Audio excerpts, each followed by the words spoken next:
माँ दुर्गा की आराधना का ये पावन अवसर यानी नवरात्र एक ऐसा त्यौहार है जो हम सब में एक अलग सा उत्साह पैदा कर देता है। जगत जननी माँ दुर्गा की उपासना बड़ी ही श्रद्धा और आस्था के साथ की जाती है और आज हम आपको गोरखपुर की उस जगह पर लेकर आए हैं जहाँ देवी माँ की प्रतिमा सबसे पहले सजाई गई यानी दुर्गाबाड़ी में।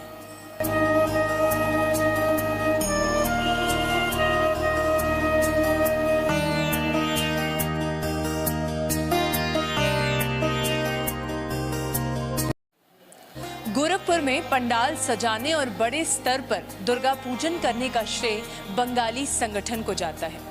अगर आज भी गोरखपुर में बंगाली परिवार की बात की जाए तो गोरखपुर में लगभग 9000 बंगाली परिवार हैं जो पूरी रीति रिवाज के साथ आज भी दुर्गा पूजन की परंपरा को निभा रही है। जैसे भोग लगाना, कलश स्थापना करना, संध्या आरती करना, धनुची नाच और खास तौर से बंगालियों का वो खास पर्व यानी सिंदूर खेला, इन सब की झलक आपको गोरखपुर में खास तौर से देखने को मिल जाएगी।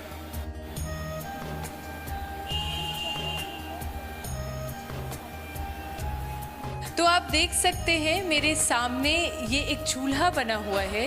दुर्गाबाड़ी में मैं इस समय उपस्थित हूँ और आपको बता दूँ कि ये वही चूल्हा है जिस पे माँ का यहाँ पे भोग तैयार होता है। और ख़ास तौर से आप देखिए जितने भी मेरे पीछे बर्तन हैं सभी पीतल के बर्तन यहाँ पे रखे हुए हैं। पूरे रीति रिवाज के साथ पूरी परंपरा का पालन करते हुए यहाँ का जो बंगाली संगठन है वो माँ का भोग यहाँ पे बनवाता है और उनको परोसता है। इसकी पूरी क्या कहानी है, क्या परंपरा का ये पालन आज तक करते आ रहे हैं, हम इसके बारे में बात करेंगे। बंगाली संगठन से हमारे बीच उपस्थित हैं। आपका नाम? विजय कृष्ण नंदी, उपाध्यक्ष। विजय जी, जिस तरह से मैं देख रही हूँ कि ये एक मिट्टी का चूल्हा यहाँ पे बना हुआ है और अभी हम चर्चा कर रहे थे कि दीक्षा करके एक मंत्र होता है जिसको महिलाएं लेती हैं, वही यहाँ पर माँ का भोग तैयार करती हैं। तो ये पूरी परंपरा क्या है, पूरी प्रथा क्या है? मैं जरूर यही है कि जो भी लेडीज़ हमारे यहाँ माँ का भोग बनाती हैं वो मेन उनको जो है वो दीक्षा लिया, मैंने गुरु मंत्र लिया अनिवार्य है, गुरु मंत्र लेना अनिवार्य है, वही बना सकती हैं। दूसरी चीज़ है कि जैसे कि ये चूल्हा बना है, ये नहीं कि रखा हुआ ईटा है पुराना, ऐसा नहीं है, नया ईटा खरीद के आया है। नदी के किनारे से मिट्टी आई है, उसी मिट्टी से चूल्हे को लिपाया गया है। साफ सफाई की आप लोग? सफाई का पूरा ध्यान। जो महिलाएं यहाँ पे भोग बनाती हैं वो टोटल के टोटल 9 दिन उपवास रहती हैं, 9 दिन उपवास रहती है। और भोग लगने के बाद जब माँ को भोग लगता है, माँ के सामने वो पर्दा खींच दिया जाता है, तो वो जो महिलाएं भोग बनाते वो हाथ जोड़ के क्षमा मांगते कि माँ हमारे भोग में कोई कमी ना हो। हाँ हाँ।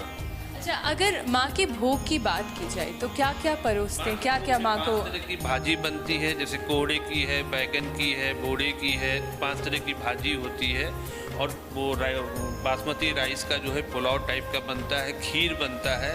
इसके अलावा जो है आपका एक छोटा बने एक सब्जी टाइप का, मतलब साग टाइप का बनता है। बस यही इनका चलता है और टोटल घी पे बनता है, वो देसी घी पे। तो आप देख सकते हैं यहाँ पे पूरी परंपरा के साथ माँ का भोग बनाया जाता है।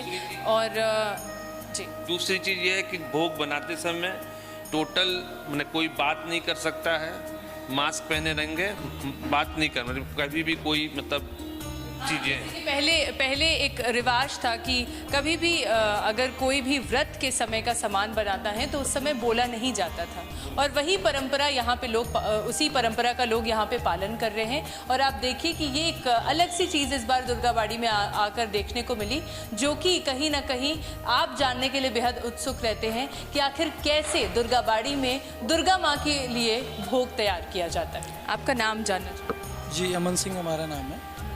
अमन जी, क्या बताना चाहेंगे इस बार अगर दुर्गाबाड़ी में दुर्गा पूजा की बात की जाए, क्योंकि सबसे बड़ी बात है कि 2 साल के कोविड के दौरान वो हर्षोल्लास देखने को नहीं मिला है, तो इस बार की तैयारी आपकी कैसी है? और आप क्योंकि पूरा इवेंट आप देख रहे हैं तो क्या अलग सा रखा है आपने इस बार? इस बार एक्चुअली क्या है कि लास्ट ईयर जो है कोविड टाइम था, तो इस वजह से कुछ कल्चरल एक्टिविटीज़ नहीं हो रही थी, कोई भी प्रोग्राम नहीं हो रहा था। जैसा कि हमारी समिति में इससे पहले कोविड से पहले जैसे बंगला नाटक, हिंदी नाटक, या बच्चों के डांस के प्रोग्राम या सारेगामापा टाइप ऐसा कंपटीशन होता था। तो 2 साल तो चूँकि कोविड था तो इस तरह का कोई प्रोग्राम हुआ नहीं। तो लास्ट ईयर हमने छोटा सा यहीं पे इवेंट एक हल्का फुल्का सा रख दिया था। जो भी हमारे कमेटी के लोग थे वो आपस में जो भी एक छोटा सा रस्म हो या फिर उनके हिसाब से हमने डेकोर किया, लाइटिंग किया, जो भी किया। बट इस बार क्या है कि इस बार हम लोग फिर से अपने पुराने मतलब अंदाज में आ रहे हैं और इस बार ग्रैंड होने वाला है। तो इस बार तैयारी ज़ोर तोड़ से चल रही है और इस बार भी आपको तीनों दिन आपको बंगला नाटक, हिंदी नाटक और बुगी बुगी, सारेगामापा वगैरह, और दिन में कुछ गेम्स वगैरह हैं बच्चों के। तो ये सारा सब कुछ आपको देखने को मिलेगा।